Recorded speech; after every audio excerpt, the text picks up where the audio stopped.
batuana na mitema mabe na bango bakotisi tina ba journaliste na motema na mabe na bango bakotisi na kombo ya ndeko Eliezer balobi ke ndeko Eliezer na secrétaire général nanga moko mutu azosola na bino bafuteli biso biye na pouvoir poto kende kosalela président rassemblement mabe na poto oboyeba banani toza kovivre na bango. Papa na biso Augustin amoni awa na discours na yo lobi ozo beta sete na likambo ya motema mabe obeteli yango vraiment c'était lo ni yo kutani nango kuna libanda mboka pe ezo koleka o beti vraiment c'était na likambo ya motema mabe o bakotisi na presse na kati biloko balobaki ke ngai ndeko Eliezer na secrétaire général Jean-Marc Abound tozwaki misolo et pas batu ya pouvoir poto kende kosalela mwana mboka Félix Tshisekedi mabe ye bangone bafutelaki biso ba transport et salaki nga motema pasi puisque billet na biso logement na biso nyonso mwana mboka Félix nde mutu asalaki yango mais lokola bazaki na ba information nyonso wanate ils ont commencé à spéculer dans les mensonges yango na sengaki bango ke ba épargner ndeko na biso Eliezer azaka na UDPS te asalaka politique te soki bamonaki epembeni ya mwana mboka Félix na États-Unis eza na musala na ya ki journaliste tomonaki basepelaki awa ke bavotaki bango na Conseil des droits de l'homme na niveau à Genève que bango baza bato baza ko respecter makambo etali droits de l'homme mais fort malheureusement devant un petit test basali buzoba ba kangi batu ba memi bango na ba destination moko inconnue toza ko senga ba libérer batu na biso nyonso bakangi puisque eza normal te na mukolo alelo bakoki kozongisa ba congolais te neti tozozonga na période ya âge de la pierre taillée ou bien na antiquité bayeba ke Mobutu asalaki kaka biloko ndenge bango pe bazosala à un certain moment donné Mobutu akendeki mboka etikalaki lelo pe Kabila akosala manso akosala Congo ekotikala pe ya kokende na ya koleka puisque personne n'est éternel et mutu ata moko ta koloba ke mboko eza ye.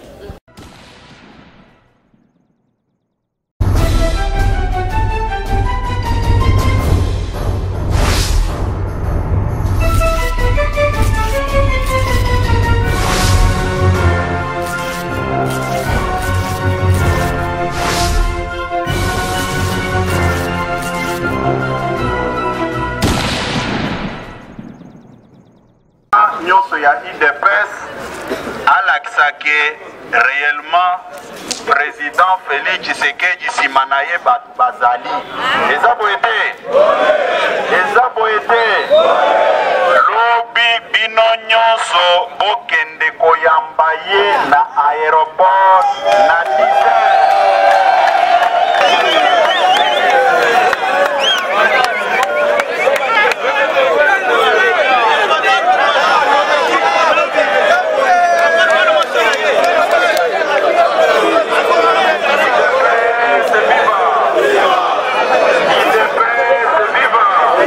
ndenge bozawana ba parti politique mususu baza na base te mais UDPS eza nango na base yango nde ezosala makasi soki lelo président Félix Tshisekedi azotambola na makasi nyonso eza pona bino base ya UDPS eza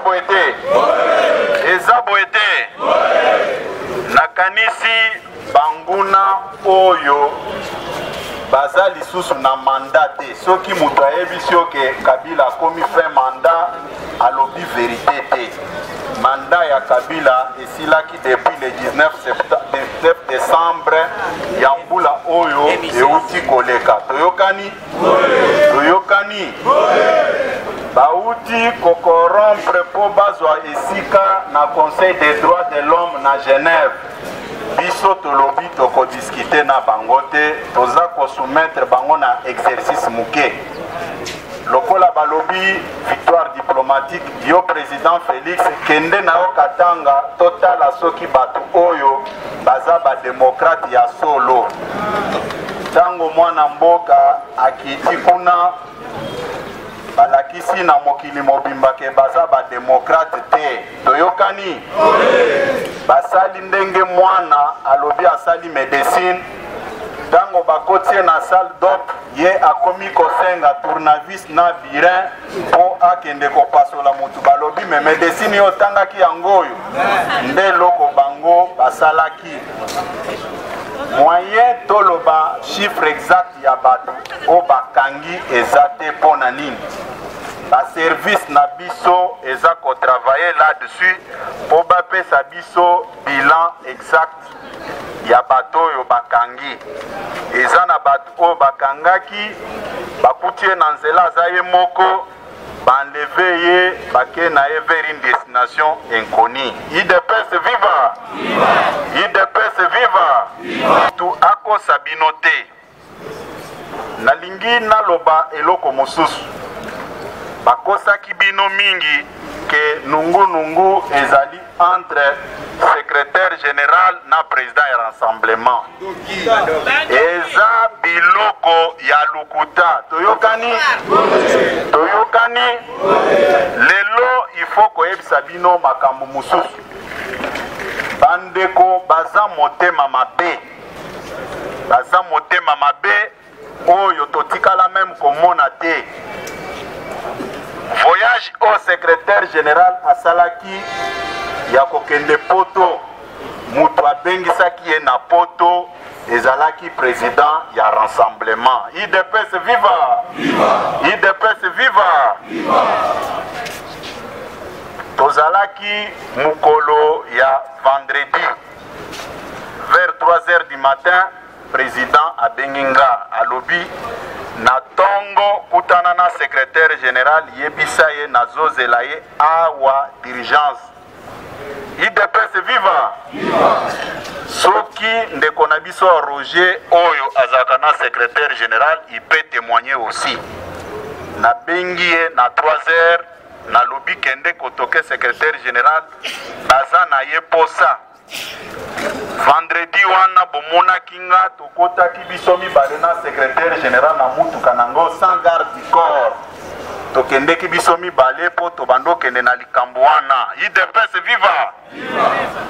Bayebisa bino vérité secrétaire général bazelaki ye na poto na bato oyo badirijaka mokili oyo toyokani me kaka bato wana na mitema mabe na bango bakotisi tina bajournaliste na motema na mabe na bango bakotisi na kombo ya ndeko Eliezer balobi ke ndeko Eliezer na secrétaire général nanga moko mutu azosola na bino bafuteli biso biye na pouvoir poto kende kosalela président rassemblement mabe na poto oboyeba banani toza kovivre na bango tout en oubliant que mutu abengisaki biso kuna ezalaki président ya rassemblement. IDPS viva! IDPS viva!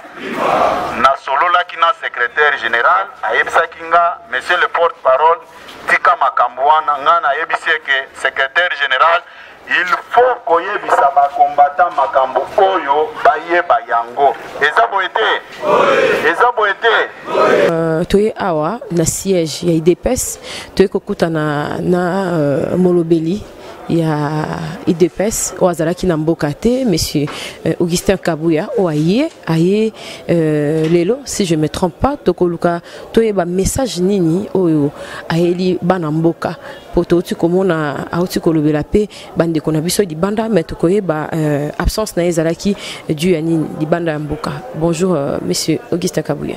Bonjour madame, merci mingi ndeko na mutuna na yo nakanisi déplacement nanga na libanda mboka e bandaki ko relever kaka na ba prérogative nanga à ma qualité de porte-parole ya IDPS nakoki ko circuler place nyonso na lingi ko za ba contact bisika nyonso na lingi pour l'intérêt de notre peuple et de notre parti.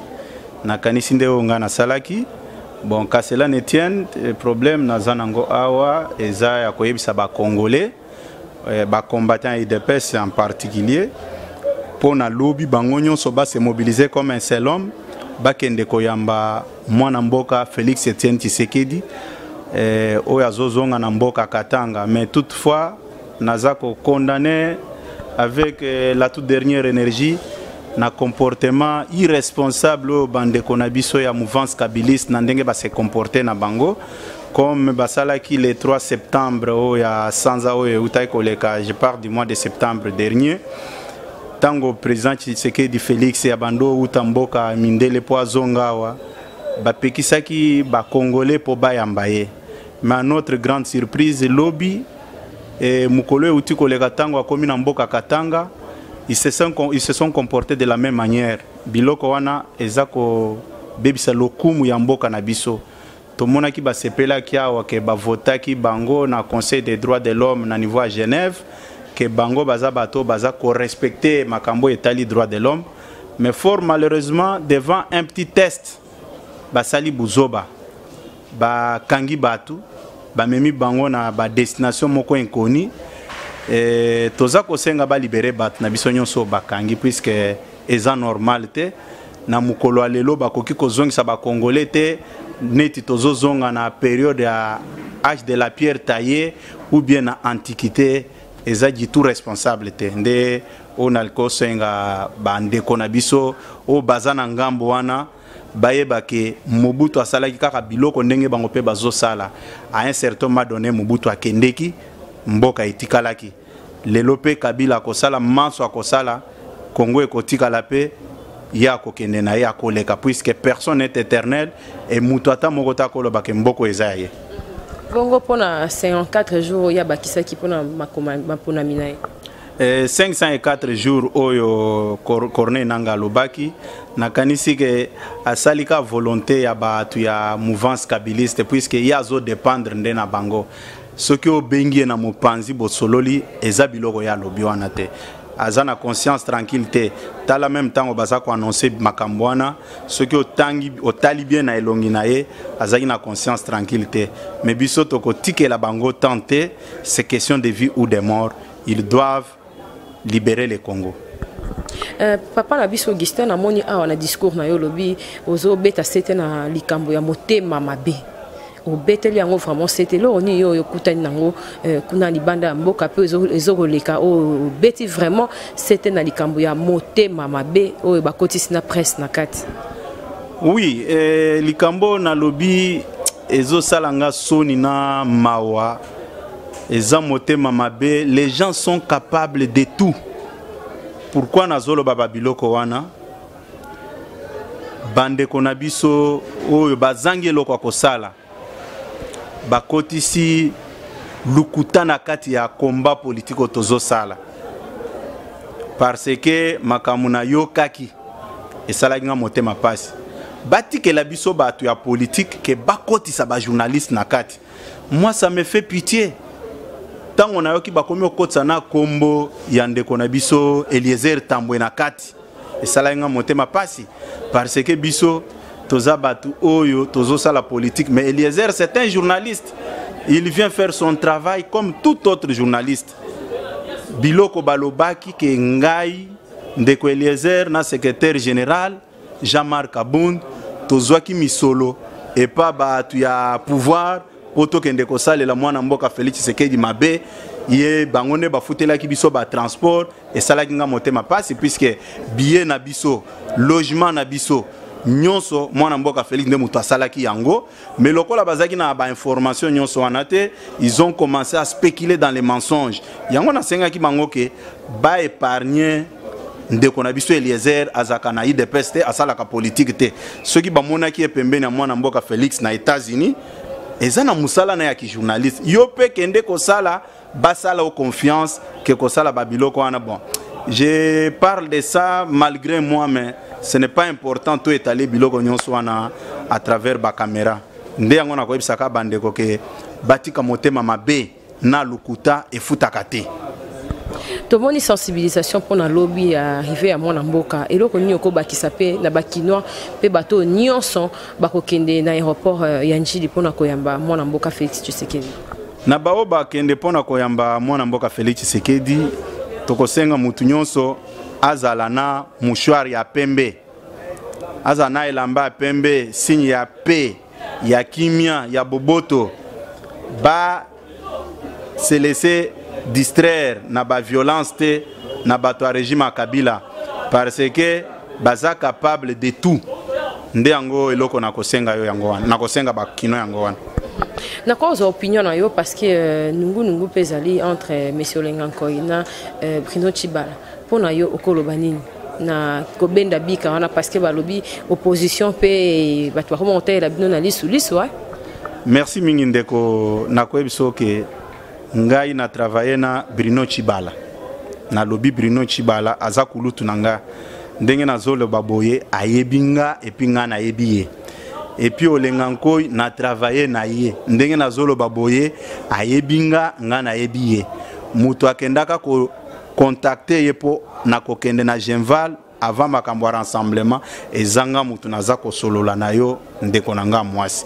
Olengankoy ayebi kiye Augustin ayebi Bruno Tshibala memement nayebi bango nyonso mibale mais eza cousine interne nakoki ko lexata nangate pona kolobela makambo wana mais na bango mibale nakosenga ba congolais ba s'intéresser na makambo na bango wana te ce n'est qu'une distraction bazana point d'intersection oya sangisi bango kombone Joseph Kabila intérêt à population ezakuna te baza batu oyo na travailler na bango bayebinga nga na yebi bango ceux qui bazala ka vraiment sincère balinga ki ba cracher na combat politique ya Etienne Tshisekedi te bake pona ba intérêt na bango jour bako benga bango et pas patron na bango ako intimer ordre bango nyonso ko kata makelele moko te. Tomoni lettre ya Vital Kamerhe a retiré participation na na gouvernement Bruno Tshibala. Opinion na yo? Nakanisi na répondaki na mutuna wana na bapansango mususu gesto Vital Kamerhe président ya INC a posé c'est en toute indépendance d'esprit biso IDPS tango bango bakendeki na gouvernement wana tango akendeki na dialogue ya Kodjo atunaki avis ya IDPS te tango pe akotaki na gouvernement Bruno Tshibala atunaki avis ya IDPS te vraiment on se réserve de tout commentaire pour montrer que nous sommes des démocrates. Nous ne pouvons pas apporter un jugement de valeur sur un acte posé par un autre parti politique. D'abord, il est président d'un parti politique, Azo géré Batu. Ndengape Bazo géré na IDPS. J'ai beaucoup de respect envers sa personne. Nazako souhaité Bango Kaka bonne chance. Mais ce qui compte dans tout acte posé par un homme politique, ce n'est pas le commencement, mais c'est la fin. Est-ce qu'il va tenir? Est-ce qu'il va revenir sur sa décision? Il y a plusieurs questions qui suscitent des réponses. Banamboka, bazali kozela kaka décembre, nion ce que aussi là, na décembre. On a tout ce qui ça. On a des marches à décembre. Biso tolobi que Congolais place nion Swazali à se mobiliser pour faire échec. Article 64 est égal à déterminer date T. Ceux qui bayoki mutoazo mais mabango na date ya décembre. Il y a le 31 et Zabisoté. Bisoto yebi que Kabila a déjà tout violé. Azana mandat à mon côté.